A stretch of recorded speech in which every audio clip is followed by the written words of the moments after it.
communications is dealing with a wider range of people, not only traditional, well-organized media houses, but also individuals, especially the new group called bloggers, who go to events with journalists and vie for positions with them to get the best shots and the best stories.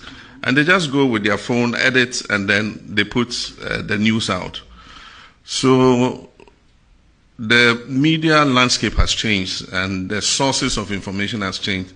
And in many cases, it is those people who are setting the agenda, because for most of our stations in the morning, they're taking a lot of news from what 1957 covered or what GH something something covered, and they have all these their little inscriptions they put on their videos, and that drives the discussion in the morning. So they become a very important part of that segment, but are unregulated.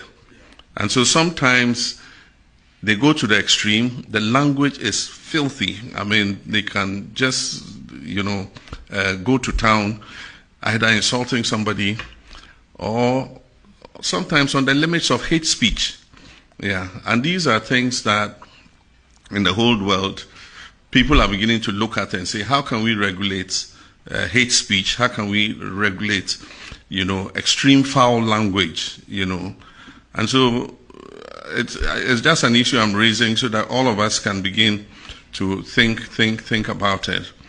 And the point is, would we classify them in the typical sense of journalists? I mean, those bloggers, are they typically journalists? Those are all questions that must agitate our minds.